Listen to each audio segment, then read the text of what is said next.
A Writer's Lament by Absolute Anonymous. Dear Miss Well, I used to be a big fan of your Daring Do books, but not anymore. There's really been a big decrease in quality ever since you sold out. It looks to me like you started caring more about making money from plays and spin-offs and stopped caring about actually writing good books. Inkwell, maybe try listening to your fans and their ideas sometimes? We know what we're talking about, and what's the point of writing something no pony wants to read? You need to think about your audience when you write. Remember who you're writing for. Dear Ink, you used to have integrity until you started doing nothing but pander to your fan base. That's not what the true fans of the series want to read. We want the old Daring Do back. That's what we first fell in love with, after all. I'm tired of reading a series of gimmicks and watching you sell out over and over again just to make a quick bit. Hey, Inkwell, what happened? What happened indeed, Inkwell thought to herself, crumpling the latest in a long series of hate mail into a ball and throwing it into the fire. There was a dark satisfaction to be had in watching it burn black and crumble away into nothing, as though destroying the letter would destroy all memory of the words it had contained, but no magic was strong enough to do that for her. There was always a point when that success reached its inevitable peak, and suddenly it was all downhill from there. The mountain didn't change, but your perspective did, and sometimes the perspective made all the difference. She had known this would happen, and had told herself that it wouldn't matter. It was the curse of every successful writer out there, after all. Surely she'd understood, even when she was young and first starting out, that it would eventually befall her as well. She couldn't possibly have been so naive as to think that she'd escape it. The judgments, the expectations, the disappointments. Maybe it wouldn't have mattered so much if Ink had been like any other hack author on the market these days, churning out a couple of bestsellers a year, watching them be featured in all the major book reviews, pouring no real heart or soul into her words, even as the crowds flocked to read them. She'd been doing this long enough to know exactly what buttons one needed to press to provoke the desired responses in an audience. No matter how shallow or flat the stories and characters themselves may be, no matter how insipid or void of passion and feeling, it would have been a simple matter for her to go get and stay popular if that had been what she truly wanted. But she hadn't wanted that. Popularity and success were two very different things, and even though she'd craved success from the very beginning, she'd been mostly indifferent to the intoxicating lure of popularity. Mostly. To feel comfortable calling herself successful, Inkwell had wanted to be able to take pride in her work, to know that others would read it and come away somehow richer for the experience, whether because she'd been able to make them think or feel or even just brighten up their days a little bit. Even if all she ever did was make some pony smile, that would be enough.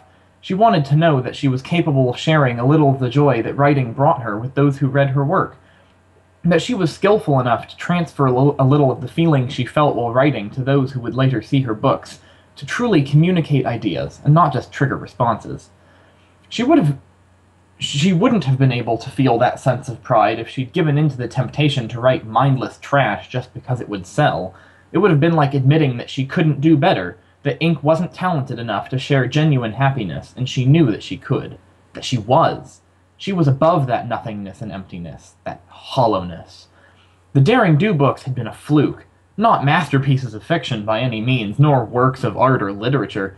They had been simple, fun adventure stories written to try and bring a smile to those who read them, and they'd instantly become hits. That was what she'd wanted. After all, she'd loved writing them in the beginning. The research was fun, and coming up with the wildly twisting storylines was always enjoyable. To know that others loved them as she did was the greatest feeling in the world. Success and popularity, both achieved in a single master stroke. Was success on that level ever intentional, or was it always purely by chance, always purely accidental?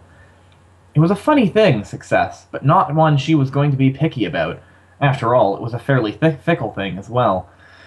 But then it had escalated, and suddenly it had stopped being about others reading her books and finding them something to delight over. It had become obsession. Suddenly her words were no longer her own. They were no longer a gift that she benevolently or not so benevolently chose to share with the public of her own free will. They were the property of others long before she even had a chance to get them down on paper, open for the public to judge and criticize and rip to shreds before demanding that she replace them. Inkwell sighed.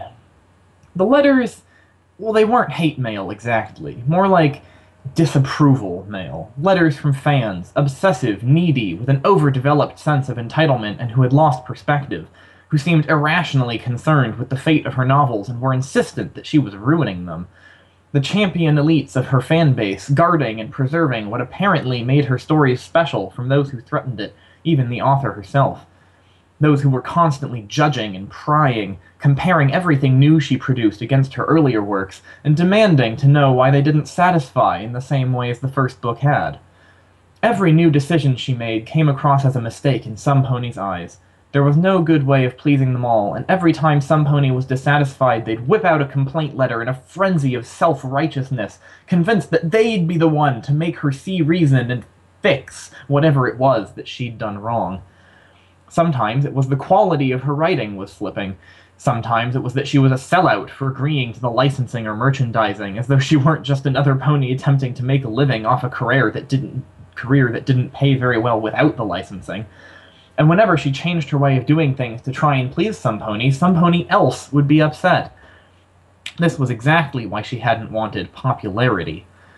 Inkwell had wanted respect. She'd wanted to share her work with others and know that it could reach them, touch them somehow. She hadn't wanted swarms of sycophants or faceless masses who looked at her and saw only failure and disappointment. But their expectations had grown along with the popularity of the books, and there was no longer any way to fulfill them all. Ink lived quietly for a mare of her means. Considering the success of the Daring Do books, she could have easily found a mansion somewhere in Canterlot to flaunt her wealth from. Instead, she'd found a loft in Manhattan, a humble little abode with just enough room for herself and her furniture, as well as a room for Paper Pusher, the beleaguered young assistant that she'd hired to take care of the majority of her mail and paperwork. It was there that Inkwell hid herself away, living in isolation like a hermit. Foolish, scatterbrained, bitter. Nothing like the bold, adventurous heroine that she wrote about and so often imagined herself as, so often wished she could be. Her assistant may have handled the mail for the most part. There was a form letter and everything that she would carefully copy out and reply to every message Ink received. But on occasion, Inkwell liked to take care of them personally. She almost always regretted it. Most of the letters were exactly the same, bland flattery coupled with those who were dissatisfied, and there was never anything especially deep or heartfelt said to capture her interest and make her care about the sender. What she wanted, more than anything, was the heart. Not shallow compliments, and certainly not the bitter complaints about how everything used to be better. What she wanted was to know that some pony out there, somewhere, actually cared. That they'd read her little stories, certainly not masterpieces, but stories that she'd put a lot of work into all the same, and had found something in them to appreciate, no matter how small. She wanted to be appreciated. The letters, the complaints, the accusations. Inkwell was getting so sick of it all. What she needed was to get away. From it, from everything. Her assistant had been the one to suggest it. Her next deadline was looming over the horizon, and Inkwell had nothing new to show her publisher, no matter how many sleepless nights she spent feverishly scrawling at her writing desk, desperate to produce something of value. According to all those letters she'd been getting, nothing she wrote was of any value anymore. It really didn't take much for inspiration to dry up. Just one too many negative reviews, and a writer could be left feeling too dead on the inside to ever pick up a quill again. Inkwell had dried up. "You need a vacation," Paper Pusher had said when Ink had first brought it up. "You need to go somewhere far, far away, where no pony knows who you are and you don't have to hide, where you can just relax and let everything go for a while and find your inspiration again." It had come up at breakfast, which was always around noon for Ink. Her sleep schedule was pretty erratic. Some days she'd sleep for nearly 14 hours straight, others she'd get by with only the occasional nap. She was fairly certain that she'd once spent 3 days without doing so much as blinking, so focused was she on meeting her next deadline. That day she'd just pulled an all-nighter and was yet to properly crash, and so she'd insisted that they have breakfast all the same. "A vacation, huh?" "Yeah, just somewhere where you can go rest for a while and pull yourself together again." "I don't really know where I'd go, though." "I have an idea." Ponyville, the village that Paper Pusher had apparently grown up in. A quiet, rural community where Inkwell could easily go and spend a week or so incognito. No deadlines, no pressure, no fan mail. The idea was appealing, she had to admit, not so much because she was thrilled at the prospect of visiting a town in the middle of nowhere, but because no pony would know her there. Being a writer wasn't exactly like being any other kind of celebrity. As a famous athlete or fashion model, everybody knew you based on your appearance and would recognize you anywhere you went. As a writer, Ink was rarely spotted in crowds, and only ever seemed to be noticed because of her name. In a place like Ponyville, it would be unlikely that any pony she ran into would even recognize that much.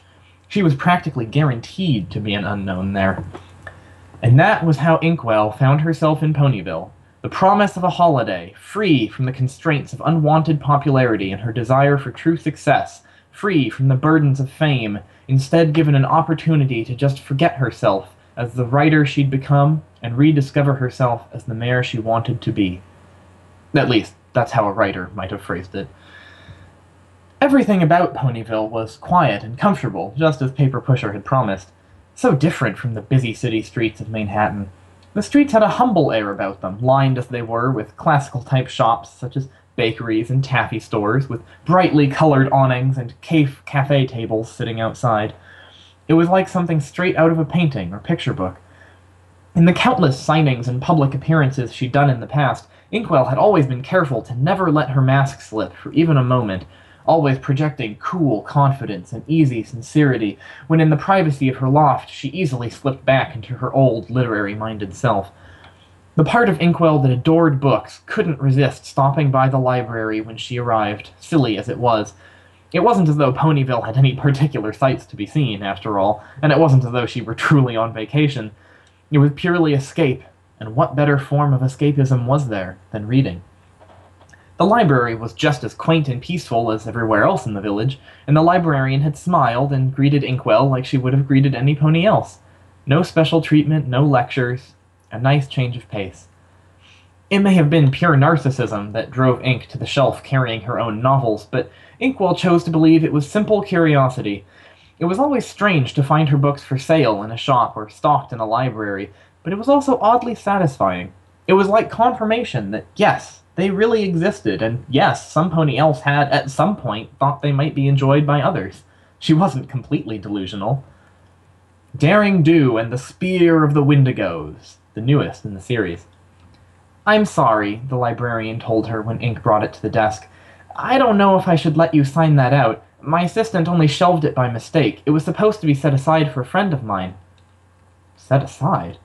Well, that's fine, then," Inkwell was quick to reply. "I hope they enjoy it." "But she was supposed to come and get it almost an hour ago," the purple unicorn mused, no longer listening to Ink. "And since she's late, it is kind of her fault, right?" In the end, after much arguing and back and forth with herself, the librarian just let her take it, and Inkwell found herself wandering down the Ponyville main street, book in tow, feeling foolish. She had no reason to check out one of her own books, especially not when some pony else apparently wanted it, but the librarian simply wouldn't take no for an answer once she'd made up her mind. There was an empty bench in the town square, and that was where she decided to sit, alone in a sea of ponies. Beautifully, wonderfully, amazingly alone. Daring Do and the Spear of the Wendigos. Inkwell's words had left her a long time ago, and now they belonged to those who'd gathered them up again. This story, though hers, was no longer hers. It had drifted away from her, but if she read this book as a stranger, would she find them again? Would the change in perspective offer her a new way of seeing things? Would it make any difference? If she pretended to be a stranger who'd never seen these sentences before, never read this prose, would they somehow regain their power over her? Would she regain her power? Or did it no longer matter? Before Inkwell could even crack open the spine to see, she was assaulted by a streak of rainbow color barreling into her side. It said a lot about how normal Ponyville really was, that no pony seemed to notice or glance up in surprise when Inkwell was violently thrown off the bench as her attacker started to shout, "So you're the one who took my book, huh? I told Twilight I was going to be late picking it up. She seriously couldn't hold it for 5 more measly minutes? Hey, you alright?" "Yeah, I'm fine," Ink spluttered, struggling to get back on her hooves. "What was that for?" "Sorry, I told you to look out. Didn't you hear me? Well, whatever." Her attacker extended a hoof to help her up, and still somewhat dazed, Inkwell accepted it. "That's the newest book in the series, right? Can I get it from you as soon as you're done? I've been waiting to read it for, like, ever." "This? Oh, yeah, you can get it. I mean, you can have it now if you want. I'm not really that interested in reading it. I was just curious and wanted to see..." She trailed off. Most ponies in this situation might have tactfully declined such an offer, insisting that Inkwell keep it, but this one only grinned and yanked the novel from Inkwell's hooves. Really? Sweet, thanks! The Pegasus cried, already cracking it open to Chapter 1. So, a fan. Not one who recognized her, though. Huh. Inkwell sighed and ran a hoof through her mane as her eyes fell on the painting of Daring Do on the cover. The character of Daring Do had been based on her old foalhood fantasies of an adventurous future, like the cheesiest kind of wish fulfillment, but such adventures had only ever happened in her imagination. The physical appearance of the eponymous heroine, though, had been lifted straight from her youth. Not that she was especially old, of course, just not as young as she'd once been. Same sandy coat, dark gray mane. The only difference was the eyes. The eyes. Weird. The Pegasus standing before Inkwell had the strangest eyes, bright and shining and almost magenta, just like Daring's. Inkwell wasn't one to believe in fate or coincidence, choosing instead to believe in hard work, but this had to be fate, of some kind. She'd come out to Ponyville to escape her writing, only to find herself tackled by a Pegasus with eyes just like Daring Do's, who was apparently a fan of her work. That had to be some kind of sign, right? "You're a fan of Daring Do, I guess?" Inkwell ended up asking. The Pegasus glanced up, startled, as though she hadn't expected Ink to still be standing there. She'd been utterly absorbed in reading, having plopped down on the bench with the book, lips moving slightly as she read along. "Oh yeah," she answered brightly, wings flapping slightly. "I totally love them! I just got into the books a couple of months ago, but I'm still a huge fan." To Inkwell, the word fan tended to be synonymous with sycophant. That, or one of those champion elitist types who was never satisfied with anything new, always comparing it to what was old and therefore superior. "A few months ago?" she asked. "What made you start reading?" The Pegasus before her was young. She couldn't have said how young, but it was obvious in the way she acted and moved. She was brimming with energy, even while doing something as passive as reading. Those eyes practically devoured the words on the page, so focused were they. There was passion there. I was in the hospital before," the Pegasus replied, distracted as she read. "And I was really bored, so one of my friends bought me the first book in the series to try. I'd never really liked reading before, but it was so awesome! I got totally hooked! Daring Do is like the most awesome pony ever!" "You really think so?" "Yeah, she's so cool!" "She's not real, though." Without being invited, Inkwell sat down on the bench beside the Pegasus with the rainbow mane. The rainbow Pegasus didn't seem to object, though, instead frowning up at her. She might be cool, but she's just a character in the end, and they're just books. They're not really that important." The rainbow-maned Pegasus was now giving Inkwell a strange look, a cross between irritation and confusion. "So?" she asked. "They're still fun to read, right? I know she's just a character. That doesn't stop her from being awesome." "A lot of ponies think that—" Inkwell stopped and swallowed, but the Pegasus didn't seem to notice her hesitation. "I've heard a lot of ponies complaining lately about how the books just aren't that good anymore, apparently." "That's stupid," the Pegasus instantly replied. "Stupid? Well, I mean, not as good compared to what?" "The earlier books in the series, I guess." "Different doesn't mean worse. The author's just trying something new. Just because I don't always like everything, it doesn't make it bad." Her feathers were bristling, and Inkwell could see the Pegasus across from her growing defensive as the books she loved were challenged. A sycophant would have just declared everything impeccable before attacking her for implying the books were less than perfect. One of the champion elitists would have agreed with her and gone on a rant about how they could be better. "I agree," Inkwell said, surprising herself. "I don't think they've changed that much. Not for the worse, at least. They're just different, and a lot of readers can't really accept that. And the ponies who really liked the books in the beginning, their expectations are getting higher and higher, and it's probably pretty hard to meet them now. It must be hard for the author to be accused of messing up again and again because she's trying to branch out." "She'd be dumb to listen. Any pony who'd say that is an idiot," said the Pegasus. Her tone was fierce. "They should be happy the author even puts these books out there for them to read." Passionate. Inkwell felt herself smile. "So you really like these books?" "Of course I do! I just said so, didn't I? They're awesome! And if the author stopped writing books just because a couple of ponies were being stupid, I'd be so mad I don't even know what I'd do." "It's not really just a couple of ponies, though. It's a lot. Too many to ignore sometimes." Inkwell paused. "I mean, probably. She's a popular writer, right? So she probably gets tons of mail from ponies who think they know everything." Well, they're stupid. She's the one who wrote the books, after all. Anything she says goes. They might not like it very much, and it might kind of suck sometimes, but she's the one who decides how it goes in the end. If they don't like it, they just shouldn't read it. Still, Ink replied, reclining back as far as she could in the bench and running another hoof through her dark gray mane. It was so dark as to appear almost black, really. It's gotta be stressful. How would you like getting hundreds of letters from strangers about how you're not as good as you used to be? Especially when you don't even know what you're doing wrong or how to fix it.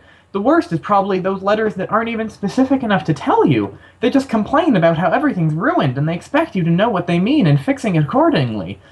Imagine knowing that hundreds of strangers disliked you and you didn't even know why because they just won't tell you. The rainbow-maned Pegasus was giving her an even stranger look now. It was no longer a look of irritation or defensiveness, yet the curiosity was more obvious than ever before. Well, yeah, that's gotta suck, she agreed. But no matter how much any pony else tells you something, it doesn't mean they're right, or that every pony else agrees with them. It just means that they're the ones being the loudest, so who cares what they think? A writer has to care what readers think. Well, I mean, if some pony thinks a writer can do better than they already have, that's kind of cool in a way. It means they think really highly of them, the other mare answered slowly. But still, something's only worth reading if the writer wanted to write it. If they only wrote it because they felt like they were supposed to, or because they wanted to make some pony happy, they won't try as hard, since they won't care enough, and then it won't turn out as good. And even if they wanted every pony else to like it, no pony would like it for real unless the writer liked it too. So it's probably more important for the author to like it than any pony else. Inkwell didn't say anything. Instead, she listened. She heard, letting the words find a place inside her and settle in. Besides, the Pegasus continued, glancing back up from the open book that she held before her, even if no pony likes it later, whatever a writer writes is probably the best they could do to say whatever they wanted to say at the time. Some pony that really likes writing wouldn't settle for less. That's pointless. So even if every pony else thinks they could do better, that's kind of dumb. Their eyes met, dark brown, almost black, meeting magenta. The color of daring do. The color of everything Inkwell had once fantasized about being. Brave, determined, daring. You look familiar, the Pegasus suddenly said. I don't think we've ever met before, Inkwell answered easily, making a point of not meeting Pegasus' magenta eyes. I'm only here on vacation, and I leave in a few days. Why are you even talking to me, anyway? The Pegasus demanded bluntly. No reason. I was just wondering what you thought of the book, that's all. Didn't you say you weren't even interested in reading it? Well, yeah, but I'm still interested in knowing your thoughts. That's weird. Inkwell shrugged. So the books, she finally said. You'd recommend them? Yeah, definitely, the Pegasus said, nodding eagerly. They're seriously really good. I totally love them.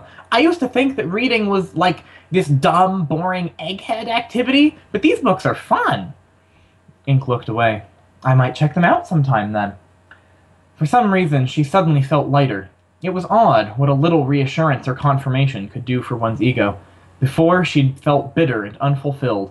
One strange, lopsided conversation later, Ink couldn't help but grin.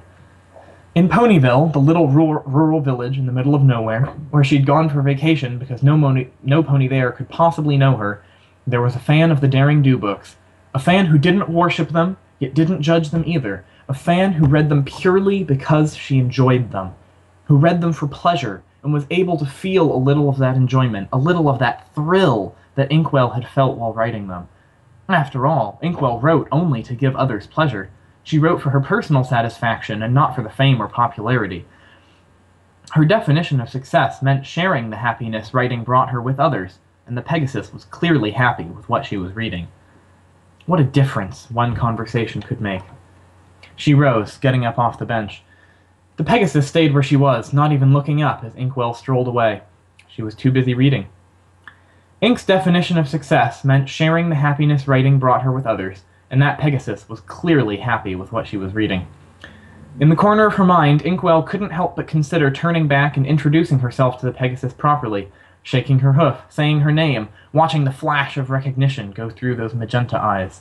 Daring's eyes. Maybe finding out her name, asking her if she wanted to talk about the books. But that would just change things, wouldn't it?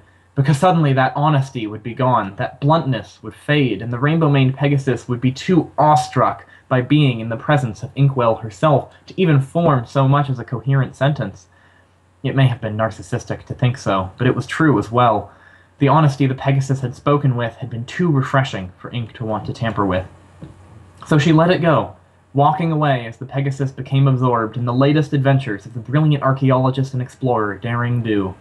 In her mind, Inkwell was already thinking about Daring, the adventurous, courageous pony that she'd always wished she could be, instead of the overly sensitive, occasionally egotistical mare she actually was.